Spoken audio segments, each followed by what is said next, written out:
So we buy the frames in, they come in kits, they're normally quite well made. You get the odd one that's broken, but generally speaking they're pretty much ready to go, and we just have to assemble them. So that's the parts for the frame, and that's the foundation that we're going to put in the frame. I'm going to go through and make this frame up, and as I go I'm going to pass on whatever I can. The old time beekeepers find this very boring, but for the new beekeepers this might be quite a useful lesson on how to put together your frames, and hopefully I can pass on some tips. So the first thing we have to do is take the ends of the frame here. You'll see there's clearly two ends, there's two openings there and one there, and they plug into here. Sometimes they go in easily, sometimes they don't, depending on who you've bought them from and how good a fit they are. The key thing you have to remember, you'll only make the mistake a couple of times before you get bored of it, is that the groove has to go on the inside, and I'll put money on it you'll get that wrong at some point. This one didn't want to go in too easily, so I just turn it over and I give it a light tap on the top just to knock that in. Now the key thing to tapping it is not to tap on the outside here, because these lugs break off very easily, and if you don't break them you may well have weakened them, and they're the bits that break when your frame gets stuck in the hive and you're having to sort of prise it out. These are the bits that break. The other reason you want this frame to go down right the way down into there, it keeps the frame straighter, but the main thing is it gives the frame extra strength because it's seated properly. We then have what I always used to call frame pins, but the beekeepers call gimp pins. I'm not quite sure where the name comes from. We have a series of gimp pins, and what we do is we put a pin through the top here, and what I do is I put this pin in angled like that,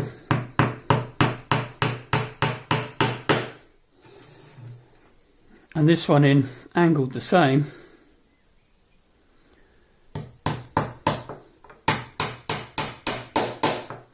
and I turn the frame over that way, and I do the same from the other side. Now there's two advantages to that.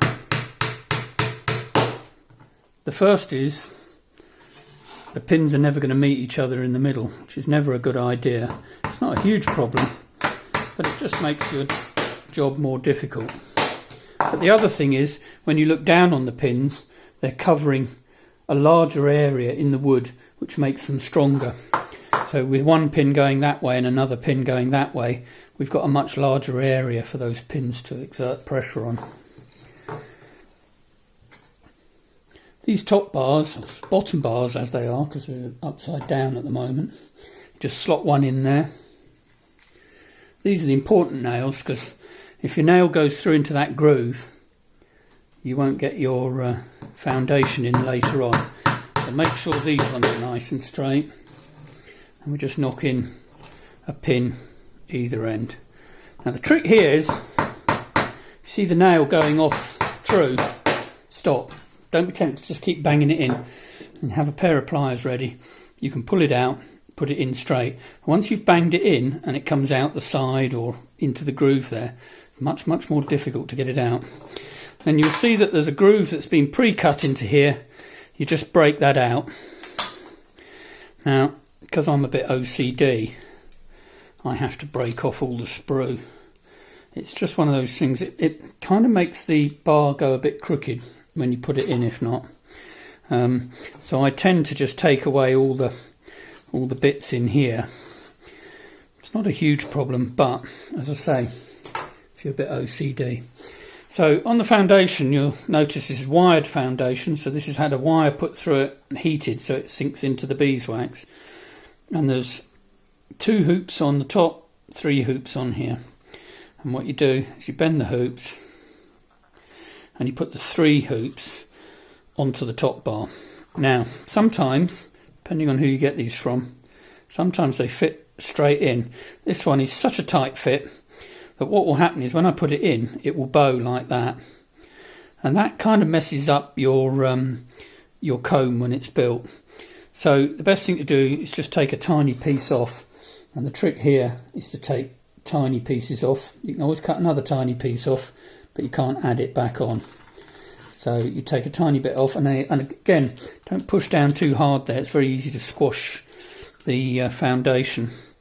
And take it off, and you'll probably find that with each batch you take off pretty much the same amount each time. You'll get the hang of it fairly quick. And that slots in and is nice and flat, and you'll see that the loops are along the bottom here. So you take the bar that you broke off and put it back in and squeeze it down, and what that does is it holds the foundation in. Sorry, I'm not in shot there. I suspect when I look back through this video most of it will be out of shot. And then you knock the gimp pins in, the idea being that the pin goes through the wire loop. Almost impossible to get that foundation out once those have gone in, and you do one per loop. So that's 3 pins there.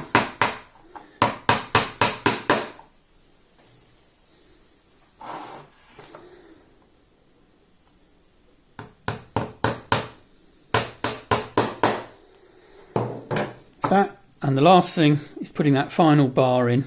You'll usually find that where they've cut off the wire there, they're the bits that stick out, and they can be quite sharp, so just keep an eye on your fingers. And I find the trick is hold that in while you put this end in, and then sort of stretch this out while you go along, and then bring it back in there.